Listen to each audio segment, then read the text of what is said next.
sejam bem-vindos a mais um podcast aqui na Isto é Bem-Estar. Hoje estou com a doutora Adriana Stavro, nutricionista clínica. É um prazer te ter aqui. Estou muito feliz com a sua presença. Obrigada a vocês pelo convite. Eu também estou super feliz de estar aqui e falar de nutrição, que eu amo falar de nutrição. E eu acho que o mais legal de tudo que você já trouxe para mim é que você trabalha com um público de adolescente, materno-infantil e tudo mais. Sim, na verdade a minha principal especialidade são doenças crônicas. Sim. Só que hoje nós estamos passando, por uma fase, com tudo isso que a gente está vivendo, os adolescentes estão tendo doenças crônicas que até muito pouco tempo eram os adultos que tinham.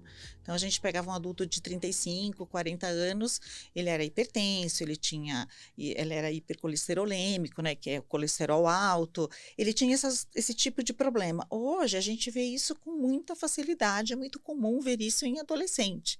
E também nós temos uma questão, quando eu fiz materno-infantil, a gente tem uma questão que é durante todo esse processo da gestação.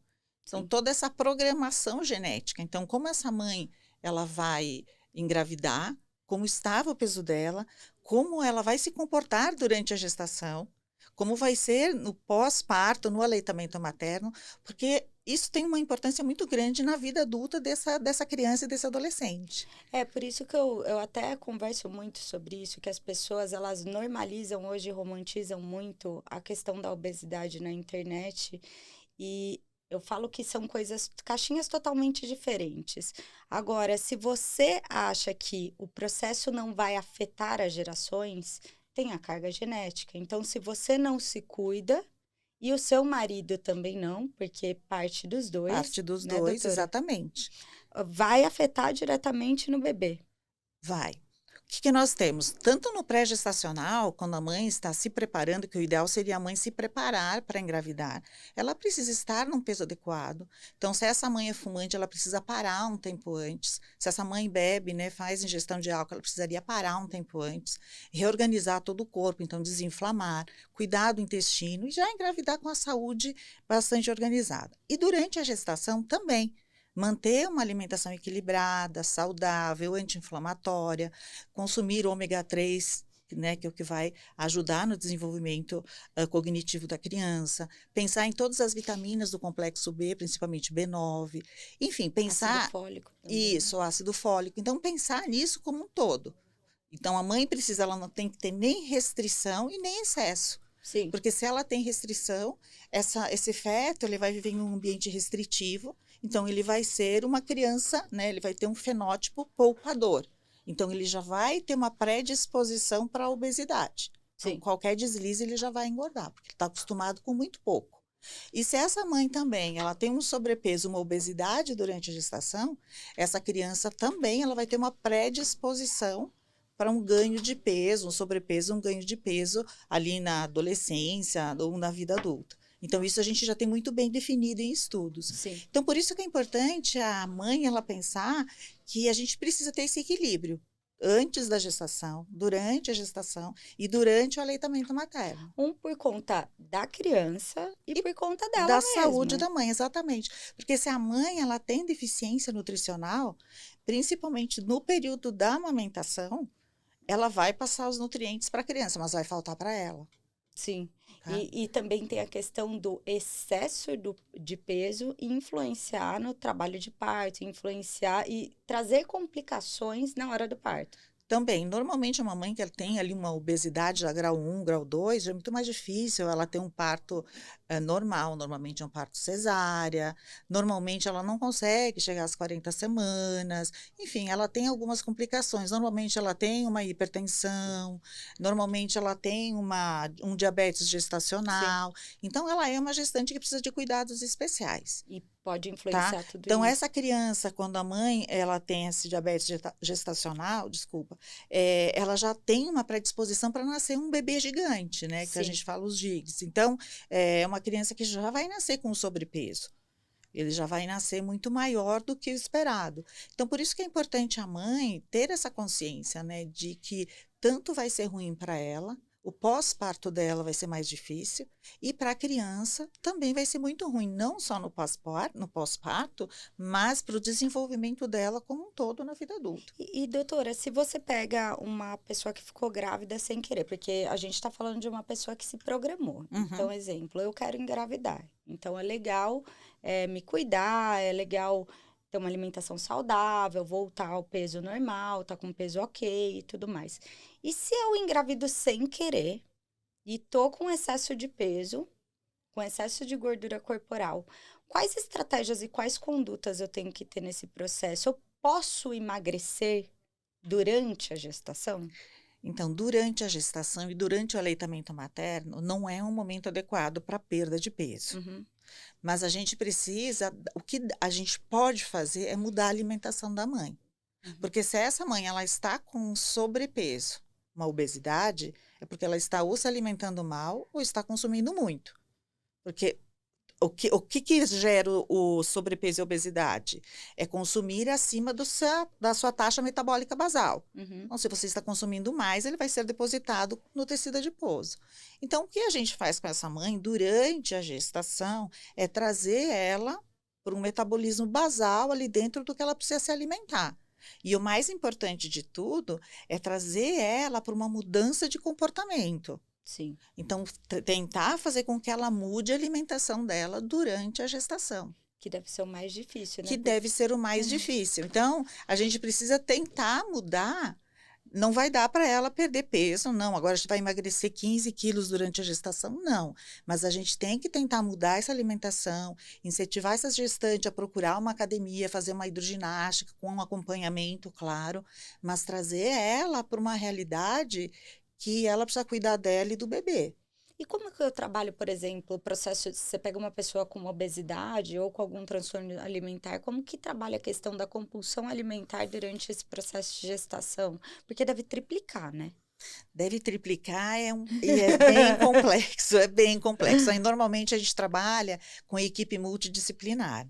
Então, é a psicóloga, é o psiquiatra, a gente precisa trabalhar em conjunto, porque ele vai continuar tendo esses episódios, tanto para mais quanto para menos. Então, a gente também tem a questão da anorexia, da bulimia, que não é porque vai ter gestação, está grávida, que isso vai eliminar esse problema, não. Pelo contrário. Pelo contrário, ela vai continuar tendo. Então, a gente precisa trabalhar em conjunto e tentar, durante esse período, tratar da melhor forma possível. Porque o que a gente precisa pensar? É uma doença. Sim. A gente não pode pensar nisso como uma frescura.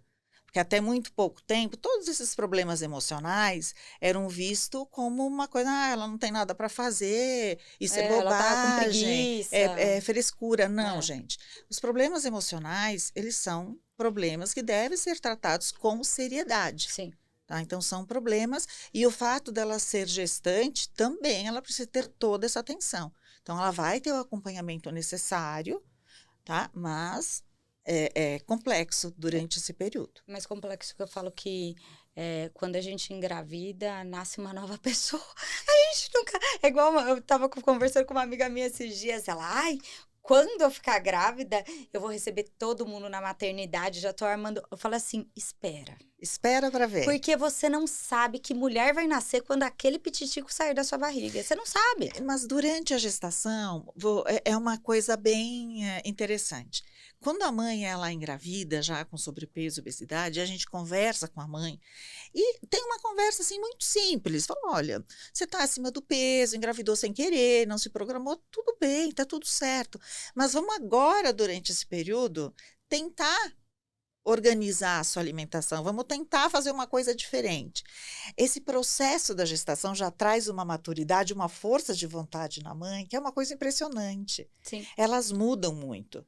É a responsabilidade pela criança. É a responsabilidade. Então, mesmo durante a gestação, a mulher já muda, esse instinto materno. Então, eu vejo muita mãe, porque o ideal é, se ela já está com sobrepeso, é não continuar ganhando peso. Ok. Né? Sim. Mas ela também não pode restringir a alimentação.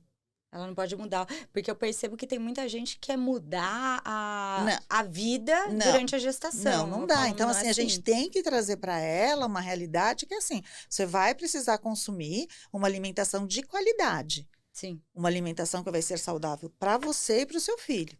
Então, não dá para pensar que durante a gestação você vai restringir, vai colocar essa gestante em um processo de perda de peso, porque ela está acima do peso. Não, não é o momento para isso. Mas é um momento, sim, para ela ter consciência de que ela está gerando uma vida e ela começa a ter essa consciência. É impressionante como assim muda, Dá um clique, dá né? um É, clique, eu sei que muda eu tive muito. esse clique Então, absurdamente. assim, bolo que consumia todos os dias, para de consumir, aquele excesso de açúcar. Então, passa a consumir mais frutas, mais verduras. É um processo de empatia, de Isso. autorresponsabilidade e responsabilidade com o outro Começa também, a né? cuidar da microbiota intestinal, que é super importante nesse período para a mãe e para a criança, Uhum. né? Porque tem essa relação também intestino-cérebro. Começa a fazer uso de suplementação de uma forma muito adequada. Então, assim, é bonito de ver como a mãe, mesmo assim, ela engravidando num momento que talvez não era o que ela queria, mas Ela dá um clique, ela se né? transforma. E trabalhando esse processo evolutivo, antes de pular para a mãe que ganhou o bebê, eu queria perguntar se é verdade o que falam, a gestante deve comer por dois? Não. A mãe não deve comer por dois. A mãe, ela precisa, como eu falei, ter uma alimentação Uhum, saudável. uhum, Mas, por exemplo, no primeiro trimestre, a gente acrescenta 200 calorias ao dia para a mãe, né? sim, Então, que é o quê? Uma maçã e mais alguma coisinha, um tomate. Então, assim, é muito pouco. E o primeiro trimestre, o ideal é que ela nem ganhe muito peso, principalmente a gestante que já está acima do peso. Porque a mãe, ela vai ganhar muito peso lá no último trimestre, sim. né? Então, assim, essa coisa de comer por dois, não, né, a gente já foi. Então, assim, o primeiro trimestre é 200 calorias, o segundo 300, depois vai aumentando um pouquinho. E claro que isso também é visto individualmente, porque às vezes tem mãe que já está um pouquinho acima do peso, então você nem acrescenta. Sim, Você já deixa ela só com a taxa metabólica basal e já está tudo bem. sim. E tem muitas mães que se preocupam com o processo de amamentação, né? Que eu acho que é o que mais se preocupa. Ai, será que eu vou ter leite? Será que a quantidade de leite que eu vou produzir vai ser suficiente para o meu bebê? Existem alimentos ou estratégias que essa mãe ela pode ter no período gestacional para aumentar a produção de leite ou não? Tem. O que que acontece? Nós temos, durante a gestação, Uhum, o foco é a mãe, né? Todo uhum, mundo fica paparicando a mãe. sim. Nasceu, a, Esquece a mãe.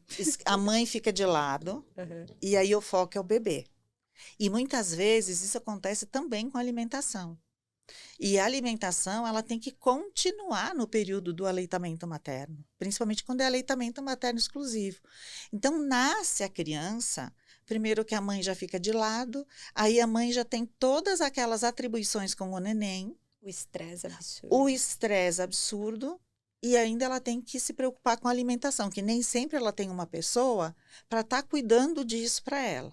Sim, Então, às vezes, a mãe passa 8, 9 horas sem comer. Porque realmente é aquela criança que chora, a criança que tem que trocar, é o cansaço da mãe. Então, tem várias coisas que precisam ser vistas. sim. Durante o aleitamento materno, a mãe ela precisa, a gente faz um cálculo da quantidade de calorias que a mãe gasta para produzir o leite. Sim.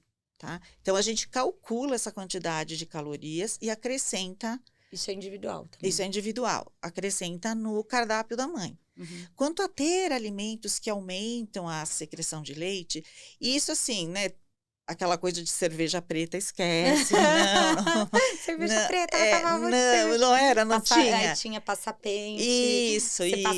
passa pente, Não. canjica, né? Canjica, falavam da canjica, mas assim, o que realmente vai estimular esse aumento de leite é a criança né, sugar. Então, quanto O mais processo essa de criança, sucção. o processo de sucção. E se a mãe ela está bem, se a mãe ela está tranquila, se o emocional da mãe está bom, isso é um grande passo, porque quando a mãe também não está bem, está muito cansada, é né, um empecilho para a amamentação. Então, essa mãe já fica mais, porque é dia e noite, né? Então, Sim. é livre demanda. Não, e tem aqueles ganchos que a mãe coloca nas costas, né? Né? Ai, se eu não estiver aqui, eu vou me sentir culpada. Se eu sair Exatamente. para fazer alguma coisa, Exatamente. Isso gera um desgaste muito grande para a mãe. muito. E aí esse emocional acaba prejudicando. Então, quando a mãe ela está bem alimentada, ela está tranquila, tentando, né, dentro do possível descansar um pouquinho, isso ajuda. Mas um alimento específico assim não tem. É o conjunto, né? É um conjunto de uma alimentação e, claro, Não deixar de se alimentar. mais uma vez, a gente precisa olhar para a alimentação da mãe, que a partir do momento que a criança nasce, a mãe e a alimentação da mãe ficam em segundo plano. Porque quem nutre a criança é a mãe. E quem nutre a criança é a mãe. Se faltou esses nutrientes na alimentação da mãe, vai faltar no leite do bebê. Sim, e existem alimentos que influenciam também em cólicas, no chororô do bebê e tudo mais. De fato isso procede? Por exemplo, chocolate, aí falam para não tomar café, falam para não tomar refrigerante, água com gás, ou é tudo mito? Não, tem um fundo assim que isso acontece. Porque o café, ele tem cafeína. Uhum, Então ele pode deixar essa criança mais agitado. agitada. Então pode prejudicar o sono da criança. Uhum.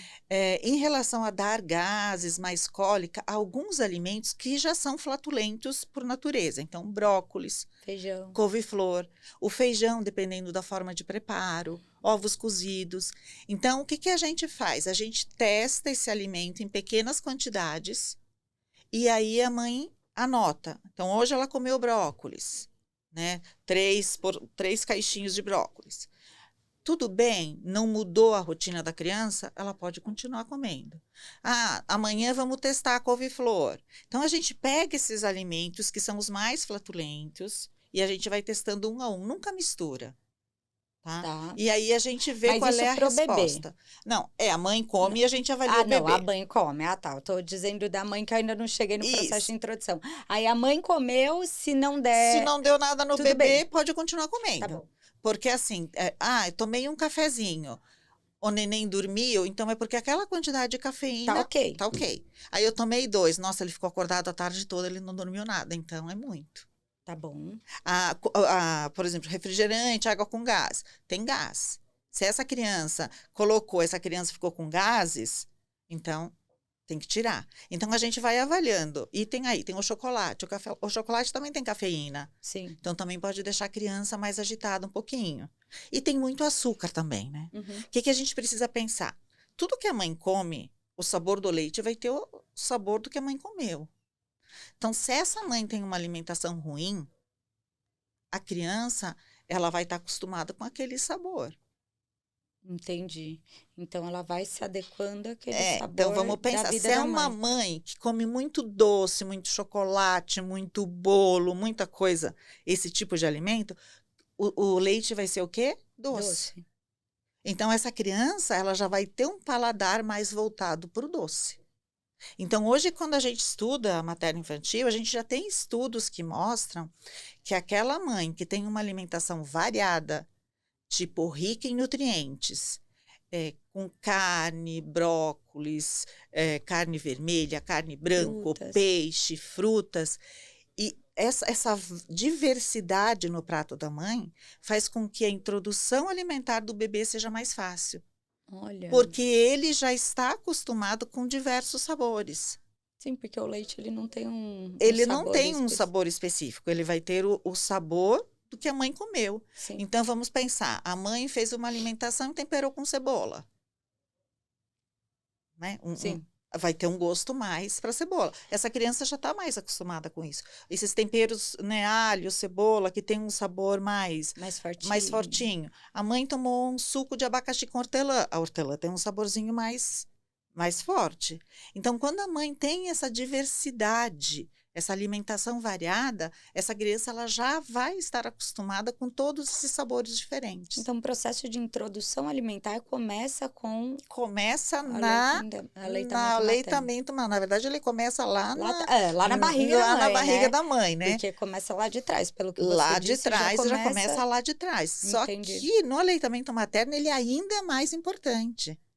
Porque Sim. a gente precisa colocar esses sabores. Então, por exemplo, 2 vezes por semana, comer peixe. Peixe tem um sabor bem característico. Uhum. Se essa mãe consome peixe, a criança também já vai estar acostumada com esse sabor de Vai peixe. gostar de sushi adoidado. Né? Então, assim, e isso já é uma coisa que está muito bem desenhada já em estudos. Então, isso é bonito de ver também, né? O Sim, quanto a mãe ela consegue contribuir com a saúde e alimentação do bebê. é um elo, É né? um elo, porque eu falo, só a gente pode fazer, porque o E- aleitamento materno é sua mãe. É não, uma com coisa única. certeza. É E, um, e você sabe o que que eu percebo, doutora? Percebia, né? Porque minha irmã, ela estava grávida na mesma época que eu. O leite dela, olha eu falando, o leite dela era tipo leite de vaca mesmo.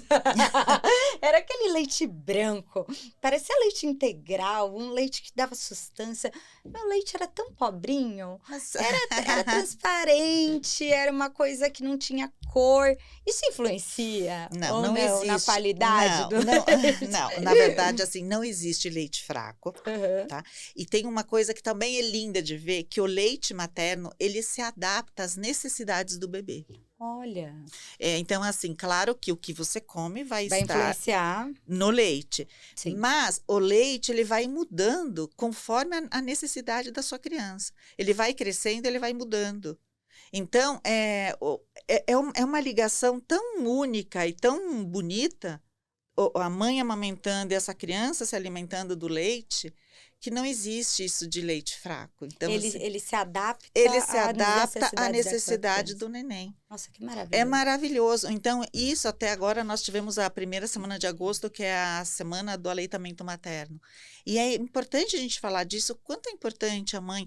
Eu sei que não é fácil, eu sei que demanda muita energia da mãe, Sim. né? É dia e noite, a criança às vezes mama 2, 3 vezes, a mãe não dorme direito. Mas é uma coisa que só a mãe pode fazer. E só a mãe sabe a sensação que é E só é amamentar. uma coisa que só a mãe pode fazer. E o seu leite, ele é produzido exclusivamente para o seu filho. Nenhuma outra pessoa vai produzir esse leite para ele. Sim, Não existe um leite de uma mãe igual da outra. Cada leite vai ser diferente. são individuais. São E individuais. quando a gente pega, a gente está falando de pessoas que produzem leite e não têm dificuldade de amamentar. Mas existe Sim. aquela outra galera, as mães que não conseguem amamentar de jeito nenhum e sentem um peso absurdo da não amamentação. Então, por exemplo, eu tive um filho que mamou até os 6 meses, ele nasceu prematuro, então ele teve super dificuldade, teve que mamar primeiro na seringuinha, aí depois foi um processo. Já minha filha, ela nasceu de 40 semanas, até hoje ela não sabe sugar, ela tem que fazer fono. Ela tem problema de sucção, ela não sabia fazer a sucção no meu peito. Então era só mamadeira, mordia. Então eu tinha super dificuldade de mamar, não pegava meu peito de jeito nenhum, parei de produzir leite. E aí tem esse peso de tipo, você precisa amamentar. E nesses casos que a mãe não consegue amamentar? Acho que não precisa ficar com peso, porque a mãe sempre vai tentar Sim, amamentar, né? sim. E é aquilo que eu falei. Você acabou de falar, a criança não conseguia sugar, o leite não vem, porque realmente, quanto mais a criança suga, mais você vai produzir. Uhum. Tem N mulheres que não conseguem, mas ela tentou. E hoje nós temos no mercado fórmulas que conseguem suprir o crescimento da criança sem problema algum. O que acontece é que o leite materno, nos primeiros 6 meses, ele cria um vínculo com a mãe. Né? O leite ele é produzido exclusivamente para a criança. Uhum. Não precisa, posso ficar aqui o dia todo falando dos benefícios do aleitamento materno. Mas significa que o seu filho, ele não vai sobreviver se ele não for amamentado? Não. Não. Ele vai sobreviver. Hoje a gente tem no mercado N formas de você alimentar o seu filho sem problema algum. O peso é uma coisa que todas, acho que, Gerenciar, acho que né? a gente não tem o que fazer, porque a gente começa a carregar peso de todas as formas, né? Sim, É quando ele come, quando ele não come, quando ele dorme, quando ele não dorme, quando a gente não porque ele tá amamenta, porque chorando, ele porque está não... chorando. Então, assim, eu acho que a mãe precisa administrar todos esses pesos. O aleitamento é mais um. Mas não tem influência nenhuma. Existem pesquisas que mostram o crescimento, talvez observacionais, de crianças que cresceram com aleitamento e com fórmulas. Se tem alguma questão associada ao excesso de gordura corporal, a sobrepeso ou não? Tem vários estudos que mostram essa diferença, tá? Tem vários estudos que mostram sobre o quanto isso é importante para a imunidade, Tá. para o desenvolvimento da criança, para a segurança da criança.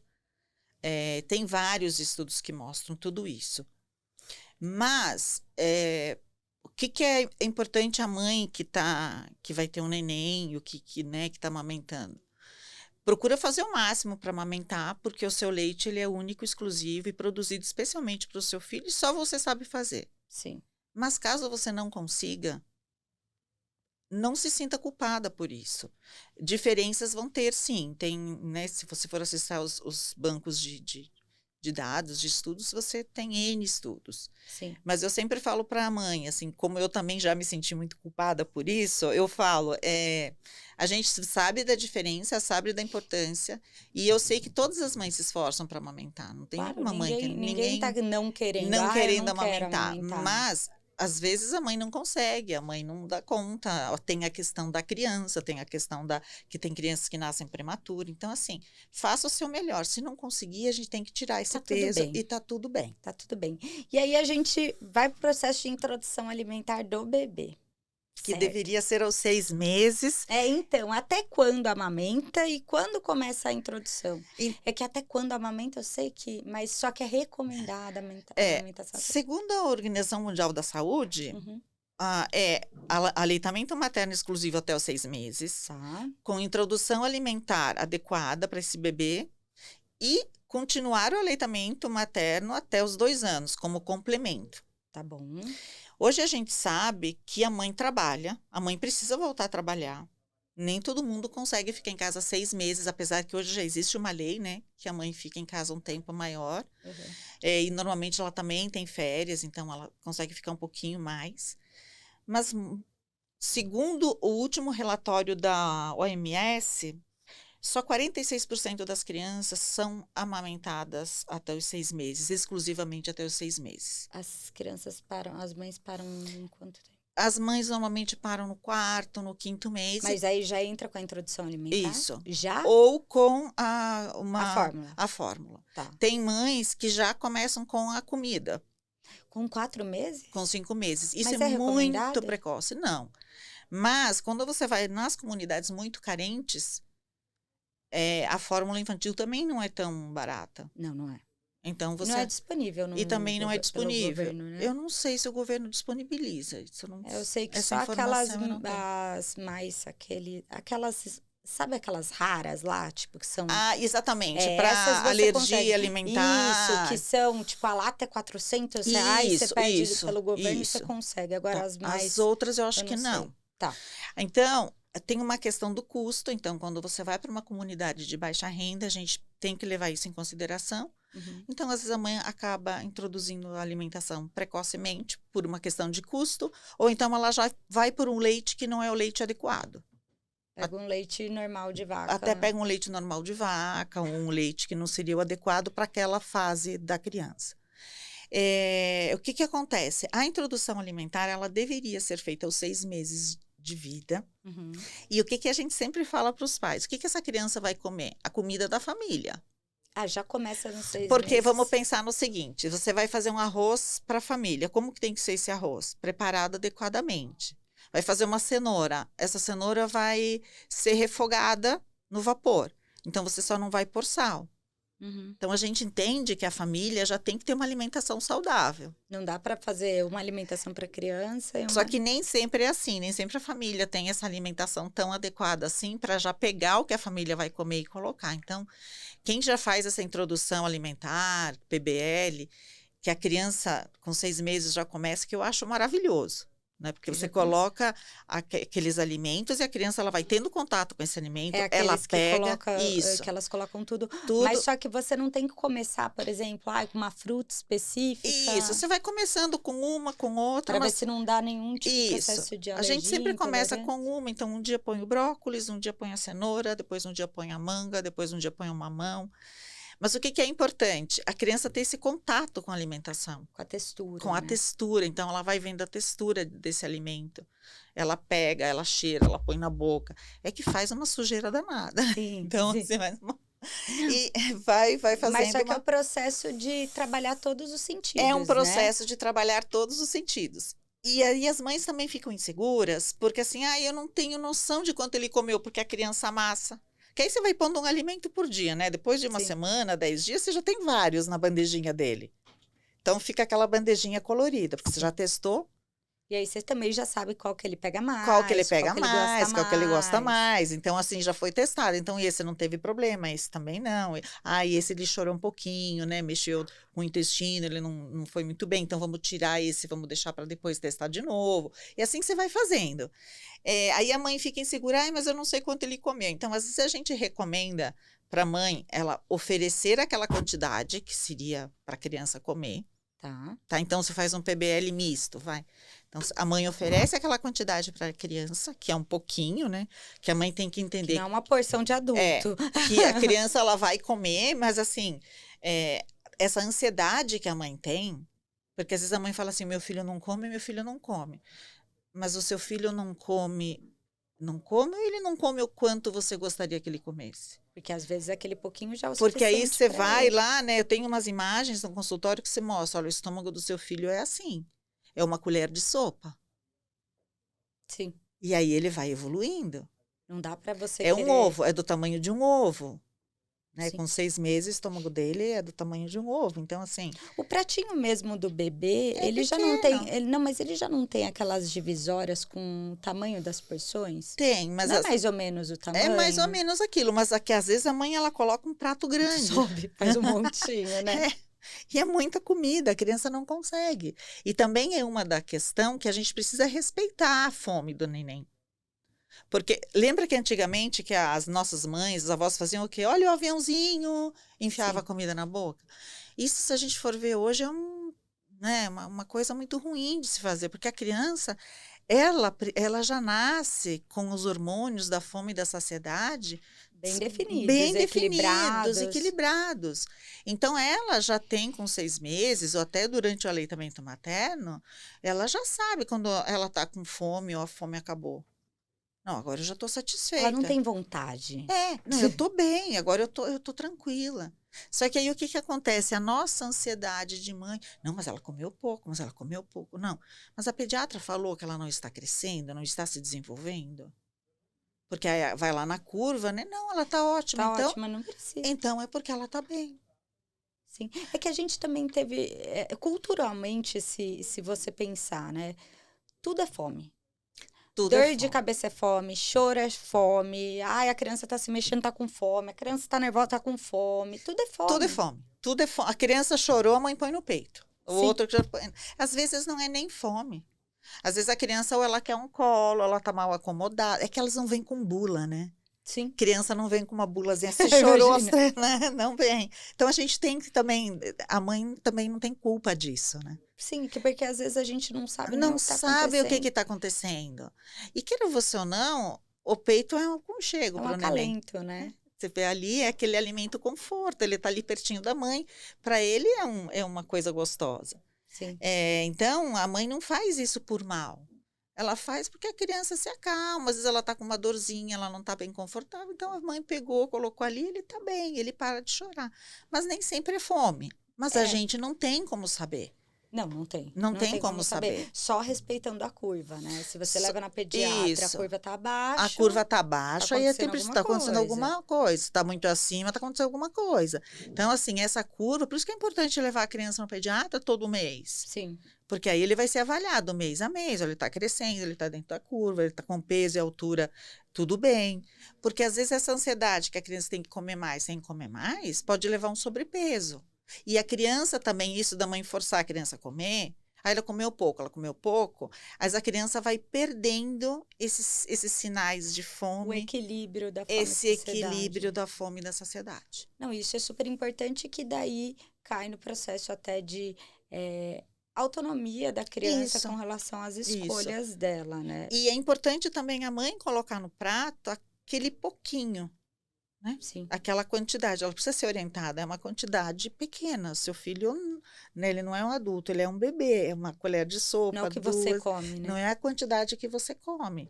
Então tem que diminuir um pouquinho essa que a gente já quer que comer um prato. Olha, ele comeu tudo, mas às vezes ele não E precisa. dá parabéns. Então assim, claro, e ele não está nem correndo ainda, tem 6 meses. Quando ele começa a andar de um lado para o outro, enfim, ele até gasta mais energia. Mas pequenininho, não. Ele não gasta nenhuma Não energia. gasta nenhuma energia. E quando a gente passa por esse processo de transição, que a criança começa para a festinha, e aí temos 2 tipos de família. A família que não tem nenhum tipo de restrição, é super tranquila com relação à alimentação, a criança que já provou de tudo, e aquela criança que hoje temos os pais também que são mais restritivos. Então, não pode nada, não pode doce, não pode refrigerante, que é ruim, ok? Mas não pode absolutamente nada. E aí, essas crianças vão nessa festinha infantil e se deparam com aquela infinidade de docinhos e gostosuras e um monte de coisa. Como que a gente trata desses 2 casos, da criança que o pai dá liberdade demais e a criança que tem um processo de restrição? Qual que é o equilíbrio disso?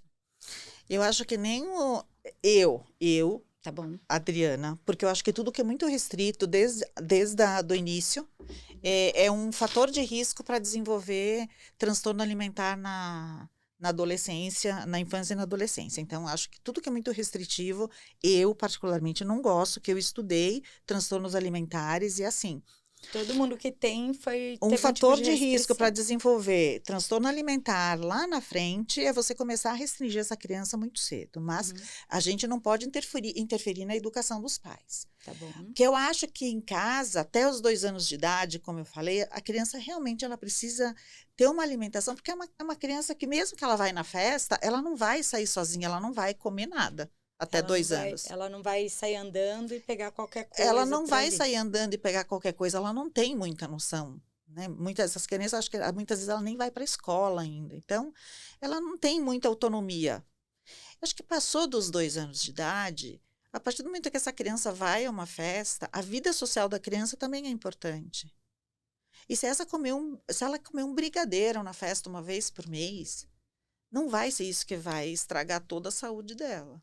Porque aquele momento, né? Eu lembro que quando meus filhos eram pequenos, colocavam as mesas pequenininhas para as crianças sentarem, para eles tomarem lanche juntos. Não tinha refrigerante, não era colocado refrigerante para eles, era suco. Mas tinha, sim, brigadeiro. Tinha na hora bolo. do parabéns, eles colocavam os salgadinhos. Então, assim, eu não restringia nas festinhas. Eu deixava eles terem vida social. Sentar com todos eles, que era uma festa, né? Eles amam. Então, era a hora do lanchinho. Parava os brinquedos, sentava todo mundo. Eu não sei como que esse pai e essa mãe, eles fazem nesse momento. Você pega a criança e tira, ou se já orienta a criança a não comer. Eu acho que é um pouco complexo.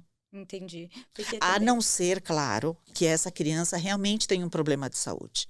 tem uma intolerância. Ela tem uma alergia alimentar, celíaca. ela tem uma intolerância. Aí é uma outra questão. Tá bom. Tá, então, isso sim a gente precisa deixar claro. Que uma coisa é você simplesmente, né, achar que é um estilo de vida, que você acha que é saudável, ok? Mas nós temos a outra questão, que é um problema de saúde. Sim, Nós que temos daí a questão também familiar, de ser vegano, de ser vegetariano, tudo isso também entra nessa questão. Nós temos as questões também religiosas. Então, tudo isso a gente também precisa entender, que cada um tem ali suas crenças, tudo isso. Eu acho que é um pouco complexo para o bebê, porque ele ainda não entende. 2, 3 anos. As escolhas, elas partem dos pais, não tem jeito. E quando a gente hoje vai crescendo e tal, chega na adolescência, que você tem vários pacientes adolescentes. Vários. Né? Como está o perfil de adolescentes hoje? Assim, nós, os pais, chegando na adolescência, eles já têm autonomia, né? Sim. Então, eu sempre falo, a criança, ela não tem autonomia. Quem decide são os pais, né? Isso que eu acabei de falar. É a religião, é vegano, é vegetariano, não vai comer glúten, não vai comer uma coisa, não vai comer outra. Mas, ao mesmo tempo, essa criança também, ela vai, se a gente pegar o outro lado, ela vai comer o que os pais oferecerem. Então, se os pais comerem pizza, ela vai comer a pizza. Se os pais comerem um prato equilibrado, tipo arroz, feijão, ovos, saladas, eles também vão comer. Então, tem os 2 lados, tá? Partiu da infância, 9, 10, 12 anos, essa criança já começa a ter autonomia. Ela já vai na cantina da escola, ela já vai comprar o lanchinho. Já tem um Pix. Ele já tem o Pix, ou ele tem conta, muitas vezes, na cantina, né? Cada escola tem o seu, né, a sua metodologia, mas eles já estão ali, eles já começam a ter autonomia. O adolescente, então, ele já tem cartão de crédito. Já sai, já pega já um sai, Uber já da compra. vida. E aí que entra toda a educação que você deu a ele. Tá bom. Porque se você educou esse adolescente desde lá de trás, que tem hora para tudo. Então, assim, quando você está na festa, ok, porque todos nós temos que ter vida social. E mesmo na festa, você não precisa sair, né? Beber um monte, comer um monte, fazer um. Você é Não, não. desesperada.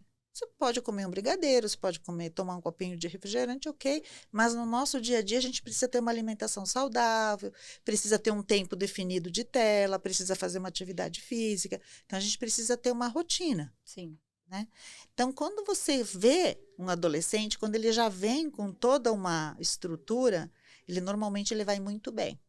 Nas escolhas e tudo Ele mais. já sabe fazer boas escolhas, mesmo comendo em restaurante, ele já sabe escolher, ele já sabe montar o próprio prato. Então, ele já tem um conhecimento muito bom. Quando a criança ela já vem com maus hábitos alimentares, chega na infância e na adolescência, piora. Isso é o que a gente mais vê, né? E que é o que a gente mais vê. Por quê? Porque com a autonomia que ela tem, se seus pais já não têm autonomia em casa, se ela não come o que tem que comer em casa, se ela já não atinge a recomendação de frutas e verduras, você acha que ela vai comer no restaurante? Não. Né? Então, assim, a gente sempre precisa pensar que o que você ensina, você tem autonomia com os seus filhos até uma determinada faixa etária. Depois você perde o controle. Você não tem mais. Ele vai decidir, ele está lá na cantina da escola, ele vai almoçar com os amigos. Então, se você estruturou essa criança, esse adolescente, ele vai saber montar o prato. Se você não ensinou, se ele não aprendeu em casa, ele também não vai saber. E eu acho que para você, como nutricionista, o mais desafiador. O mais desafiador é porque quando eu atendo uma criança ali na pré-adolescência, na adolescência, eu também preciso da família. Por Sim. mais que esse adolescente ele já tenha autonomia, eu preciso da estrutura familiar. E muitas vezes montar essa estrutura familiar é difícil. Porque mesmo um adulto que precisa emagrecer, se ele não tem um ambiente apropriado, ele não vai perder peso. Então a gente precisa entender, porque vamos pensar, a gente não come uma vez por semana, 2 vezes por semana. A gente não marca horário para comer como marca para ir para academia. A gente toma café, a gente almoça, a gente janta, tem lanche às vezes que o adolescente faz. Então são muitas refeições. E se a gente não tomar um cuidado de equilibrar essas refeições, porque se assim, acordou, tomou um leite com achocolatado, cheio de açúcar. No lanche ele comeu um croissant.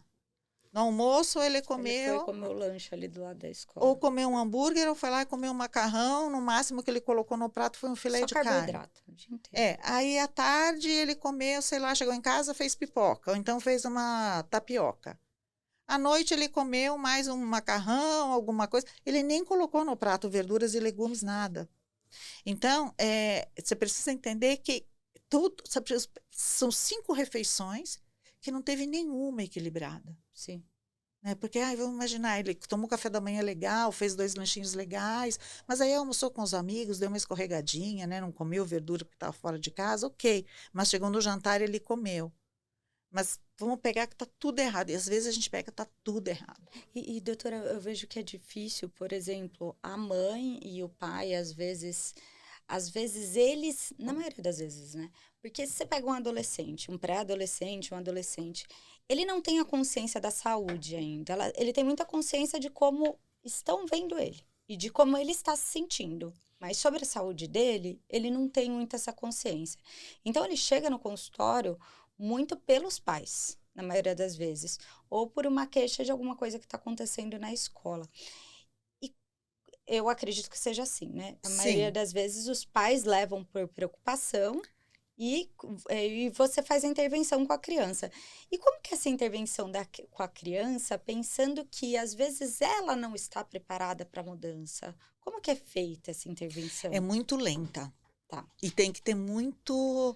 Até foi por isso, né, que eu até estava conversando com você, que eu fui fazer materno infantil, porque eu só atendia adultos. E começou a chegar para mim muitos adolescentes, muitos jovens com doenças crônicas. Então, e cuidar de um adolescente é diferente de cuidar de um adulto, porque ele tem várias questões. Ao mesmo tempo, também a gente não pode restringir a alimentação de um adolescente, porque ele está em fase de crescimento. Sim. O que a gente precisa fazer com o adolescente é organizar a alimentação dele. E é isso que é complicado, porque se eu não tenho os pais que me ajudam a organizar a alimentação em casa, ele não vai conseguir fazer.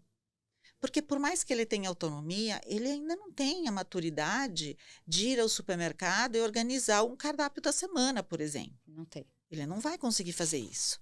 É muito raro você pegar um adolescente que consiga fazer isso. E aí você conversa com os pais falam, mas não adianta eu comprar porque ele não come. Bom, talvez ele não vai comer uma vez, mas a gente está começando a fazer um trabalho que é um trabalho de formiguinha. Porque se a gente só apostar que, comprou, ele não comeu, a gente precisa ir tentando. Olha, você não comeu, vamos tentar comer essa semana, vamos tentar colocar uma mamão no café da manhã, vamos colocar uma banana de lanche, vamos colocar uma laranja de sobremesa. São passos de formiguinha. Uhum. São passos, vamos fazer uma hora de caminhada. Aí eu tô cansado. Então, 40 minutos. Então, Vamos começar, então né? vamos começar, vamos diminuir esse tempo que você está na tela. Ah, não, mas é que eu tenho trabalho para fazer.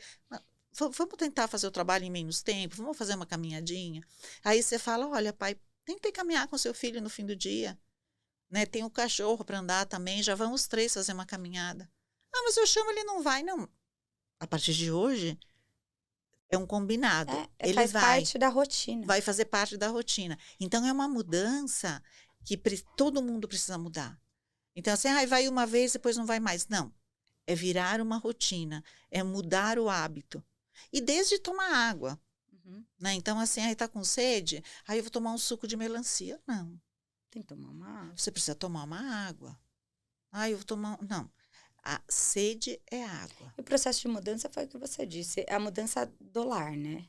A casa, ela tem que estar disposta a mudar, porque não adianta a mãe e o pai, eu quero que meu filho mude, sendo que o pai e a mãe, eles jantam x-salada todos os dias, comem hot dog todos Não os vai dias. dar. O adolescente, ele não vai ter nem exemplo para mudar, né? Eu atendi uma moça que ela estava super acima do peso e ela foi conversar comigo, porque até 8, 9 anos eu só faço orientação aos pais, porque a criança não entende nada. Não. E a criança já estava acima do peso. E aí, os pais não comiam nada. Não comiam nada, não. Tinha uma alimentação muito errada. Aí, quando ela foi conversar comigo, eu falei para ela, olha, a gente precisa organizar a alimentação de vocês. Porque automaticamente vai arrumar a alimentação da sua filha. Porque a menina já tinha vindo com a orientação da pediatra. Sim. Tá? Então, eu falei, a gente precisa arrumar o que vocês estão comendo. Ah, não, mas a gente só come isso quando ela está dormindo. Eu falei, não. A criança, ela precisa ver o que os pais estão comendo. Sim. O ambiente, o horário do jantar, do café da manhã, do almoço, é um horário importante para a integração da família. E é um horário que essa criança ela sempre vai lembrar. Então, o meu pai come isso, a minha mãe come isso. Não é você colocar a criança sentada para jantar sozinha antes de vocês e colocar ela para dormir para vocês pedirem hambúrguer. O ambiente, o horário do jantar é um ambiente super importante para a família estar reunida. Pelo menos uma das refeições. Pelo né? menos uma das refeições. E a criança precisa ver que o que ela come é o que vocês comem.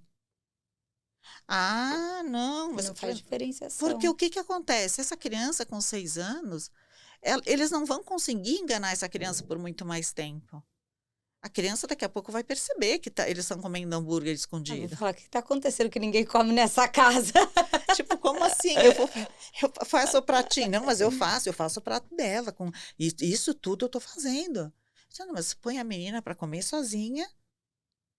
E aí vocês botam ela para dormir para pedir comida? Não tem sentido. Não faz o menor sentido isso. Vocês não vão conseguir fazer isso por muito tempo. A mulher não gostou. Mas eu também não posso falar o que o paciente quer ouvir. Porque isso realmente não faz o menor sentido. É porque é muito fácil mudar a vida da criança e não mudar a sua vida. E ela não vai mudar a vida da criança, porque a criança com 6 anos, mais 1 ano, 2, a criança já E é engraçado despertou. que quando você fala disso, né? Eu tenho filhos adolescentes, os 2 agora. Imagina se você consegue enganar. Mas você sabe o que eu acho engraçado? Eu vejo tribos nessa meu filho, ele tem uma tribo que só fala de treino.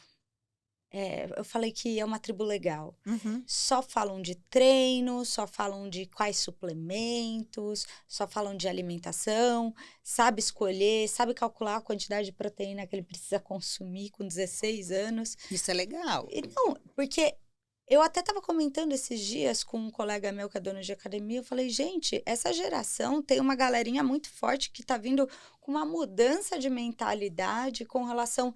Antes eu via adolescente falando de fumar, maconha, ir pra balada.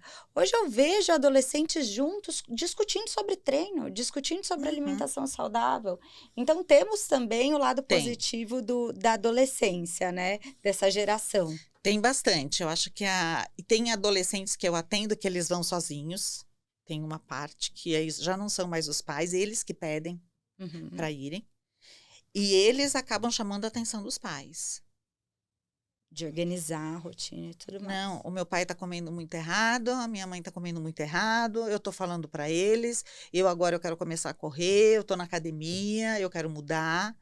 Eu tenho, não, a maioria é o contrário, Sim. tá? Mas eu tenho essa parte, assim, de ser, da iniciativa ser do adolescente. É muito legal. E isso, quando a iniciativa é do adolescente, aí é muito mais fácil. Você muda da geração para frente, Você né? muda, porque aí ele já está pronto.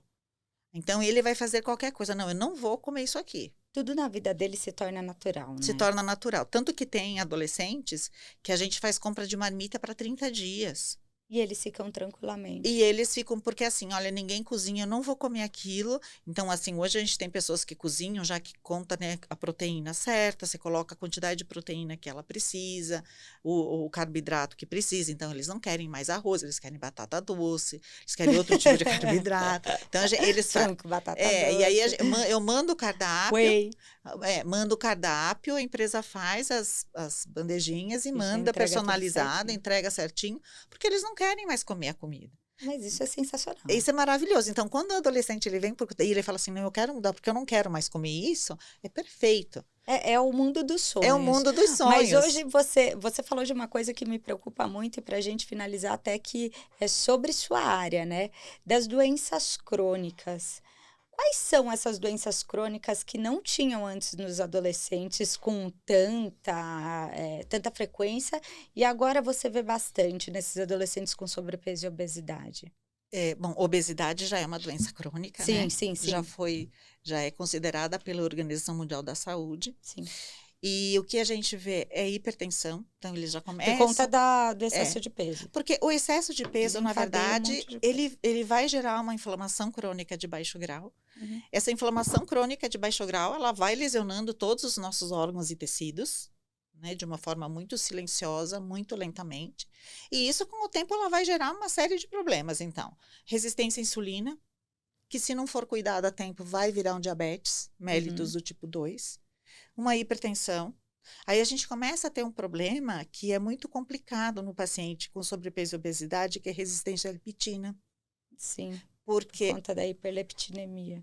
então, o que acontece? Ele tem a leptina, mas ele não tem a saciedade, porque ele usa, mas aquele Não né? reconhece Não a reconhece, saciedade. aquele sistema chave e fechadura já não funciona mais. Então, quer dizer, ele produz leptina, porque a leptina é produzida no tecido adiposo. Então, ele tem um monte de tecido adiposo, tem um monte de leptina, mas ela não faz a função que tem que fazer. Aí, o que acontece? Ele não tem mais aquela saciedade que ele deveria ter. Automaticamente, ele desenvolve um problema de desbiose intestinal. Essa desbiose passa, sabe essa relação intestino-cérebro? Sim. Então, é um paciente mais deprimido, é um paciente que já tem um problema de humor, é um problema que já tem uma predisposição à depressão. Então, esse paciente que tem essa obesidade, tem essa inflamação, ele acaba muitas vezes desenvolvendo enxaqueca, problema de aprendizado. Aí, o que mais que ele tem? Ele começa a ter hipercolesterolemia, que é normal, né? Sim. Então, sobrepeso, isso gera isso. Então, assim, as mais comuns são intolerância, resistência à leptina, Tá. resistência à insulina, que quando não é tratada a tempo, vira um diabetes mellitus tipo 2, hipercolesterolemia, né? Então, que é quando a gente tem o colesterol elevado no sangue, que é risco para doença cardiovascular. Então, isso são as principais. Aí a gente vem nas secundárias, né? Vai desencadeando. E depressão também é muito comum em adolescente. Insônia. Tá? Então, são as mais comuns. E a gente não via isso. Ah, estava quase esquecendo, que é a esteatose hepática Ah, no que a avó. gente falou sobre isso. Isso tem bastante também, porque esse excesso de peso leva à esteatose hepática. Sim. Então, são as mais comuns. O que é interessante, todas essas doenças, se elas forem tratadas, a gente consegue reverter. Só que esse paciente, uma vez obeso, ele sempre vai ter um controle. Mas a Sim, gente com consegue certeza. reverter. Então, assim, a esteatose hepática a gente consegue resolver. A resistência à insulina a gente consegue resolver para não entrar num diabetes mellitus do tipo 2. É um paciente que sempre vai precisar de um cuidado, de Ele uma sempre vai visão. precisar de um cuidado, mas se ele cuidar a tempo, a gente consegue fazer com que ele tenha uma vida muito tranquila. Reverter e fazer um processo E de fazer um processo educação de educação alimentar. alimentar. Então, é um paciente que o que eu percebo? Aquele adolescente que perdeu 25, 30 quilos, os exames dele são todos ótimos. Mas é aquele paciente que ele tem que estar sempre atento. E sempre monitorando. E sempre monitorando. Porque aquelas células da obesidade, elas só murcharam, né? Então, assim, quando a gente estuda as células, né, da obesidade, as células vão se replicando, falando de uma forma muito simples. Quando a gente tira essa gordura dali, elas não desaparecem, elas só murcham. No primeiro piscar de olhos, elas vão inchando de novo. Sim. E elas só não incham como elas dividem também. Como Né? elas vão se replicando. Sim. Então, assim, elas vão estar sempre ali. Por isso que a obesidade é considerada uma doença crônica. Então, o adolescente que emagreceu tudo isso, ele tem que estar sempre muito atento. Ele precisa de um cuidado super especial. Sempre. Então, assim, é sempre cuidando do que ele come. E eu sempre falo para ele, nada é proibido. Né? Porque adolescente também tem que ter vida social, acho que é importante para ele. Mas a gente precisa ter um controle do que você vai Eu comer. acho que é mais um processo de conscientização das escolhas. Sim. É muito mais comportamental no final, porque a escolha ela vale muito, porque os adolescentes eu percebo, às vezes eles não têm visão do que escolher mesmo. É de uma coisa que foi educada daquele jeito. É claro que a obesidade é multifatorial, a gente sabe que depende Sim. de várias questões, mas só que tem a questão também da visão relacionada àquele alimento, a visão relacionada à escolha, né? Sim, a obesidade ela é multifatorial porque ela tem toda uma questão emocional, do Sim. ambiente que a gente vive, da questão financeira, tem tudo isso. Mas basicamente é o que você come. Sim, com certeza.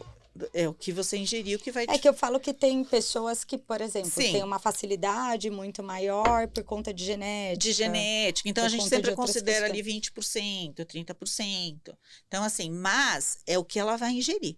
Ingeriu a mais, ela vai ganhar peso. Mas aí é claro que às vezes a gente tem que detectar no consultório se tem uma outra questão e a gente também precisa ter humildade de falar assim, olha, a gente precisa encaminhar esse adolescente para um outro profissional. Que às vezes não é só você que vai dar conta, né? Sim. Que às vezes ele tem um quadro. Saber delegar, né? Um quadro emocional, uma questão ali de autoestima, uma questão relacionada a sono. É entender a causa, né? O que foi a causa disso tudo? Você vai voltando até você chegar à causa disso e tudo. mesmo isso que você falou, que é muito verdade, às vezes você chega assim, aquele adolescente de cara feia e a mãe trazendo esse adolescente. Então, assim, é claro que esse adolescente não quer estar ali.